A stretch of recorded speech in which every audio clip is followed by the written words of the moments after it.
This is not a normal moment in American history. Now, many people have asked me whether I regret not backing Bernie Sanders. If I'm so trusting of polls, why didn't I trust the polls that showed him to have a better chance than Clinton against Trump? It's true that he would have drawn some of the isolationist and anti-establishment vote that went to Trump. And perhaps he would have turned out more voters than Clinton did. And it looks like that could have been decisive. It seems that Hillary got 6 million fewer votes than Obama did in 2012, and 10 million fewer than he got in 2008. So Democrats didn't show up. But I share the view that the election was generally a repudiation of the left, and of political correctness in particular, as much as it was just a vote for change. It was a repudiation of black and brown identity politics by white identity politics. And it's important to point out that this isn't the same as racism. Okay, I don't believe that a majority of the people who voted for Trump were motivated by racism. There are people who voted for Obama twice who voted for Trump.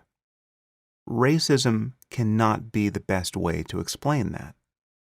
And this is where the prevailing analysis on the left is wrong. These people are not racists. They were simply recoiling from charges of racism and from a toxic brand of identity politics. Much of what has been coming out of the left, not everything, but much of it, particularly about race and about law and order and about Islamophobia and terrorism, about issues that are fundamental to the security of our society, has had all the moral clarity and intellectual honesty of the OJ verdict, which is to say none at all. And I'm confident that many people who don't perceive Trump to be a dangerous con man in the way that I do probably voted for him out of sheer exasperation. They were sick of being called racist for not worrying about Halloween costumes on our Ivy League campuses. So millions of these people, along with real racists, told all you whinging social justice warriors at Yale and Brown to go fuck yourselves. And can you really blame them? I mean, safe spaces, trigger warnings, new gender pronouns.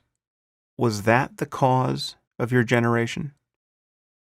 That's the trench you are willing to die in? And I suspect that this really is the crux of the issue. At least it's the main reason why even those who saw Trump's flaws didn't care about them.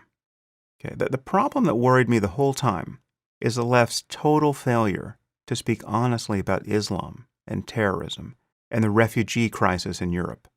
Okay, and this, I think, was decisive. Certainly was one of the things that, had it gone the other way, would have given us a different result. The exit polls show that the people who said their primary concerns were terrorism and immigration voted overwhelmingly for Trump, whereas those who were concerned about the economy or foreign policy voted for Clinton. So it wasn't the economy, stupid, this time around, though economic fears certainly played a role. And it wasn't just poor whites who supported Trump. The median income of Trump voters was $72,000. And I think that in this election, concerns about terrorism and immigration largely boil down to a concern about Islamism and to the fear and distrust provoked by liberal lies about it. The fact that we have a president who wouldn't even use the phrase Islamic extremism, who could even say things like terrorism has less to do with Islam than any other religion, right? And the fact that Clinton seemed to embrace this delusion, even though she did on occasion use the phrase radical jihadism, as though that made any sense. That was a terrible problem. And of course, the fact that she and her husband had taken tens of millions of dollars from the Saudis and other Islamist regimes didn't help. Couple that with this unexplained desire to increase the number of Syrian refugees by 550%, without ever acknowledging what is going wrong in Europe. This was a deal breaker for many people. And I heard from these people endlessly over the last year. And the problem, of course, is that people are right to be worried about Islamism and jihadism. And all the left has offered on this point are lies and sanctimony. and charges of racism and bigotry. Worrying about Islam more than any other religion at this moment is not a sign of racism or bigotry. Muslims themselves should be worried more about Islam at this moment than about Mormonism or Anglicanism or Judaism. This is basic human sanity, and most people know it.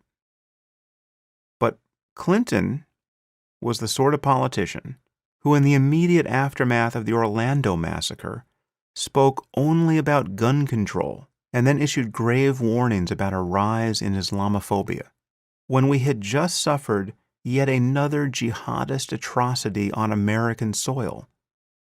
This was unforgivably stupid. And I knew it at the time that this was the sort of stupidity that could pave the way for Trump. I even wrote a section of a speech I thought Clinton should give about Islamism and jihadism and put it on my blog. It would have been so easy for her to have made sense on this issue and to have differentiated a sane understanding of jihadism from bigotry against Muslims in general. But she couldn't do it. She wouldn't do it. All of these things contributed to her loss.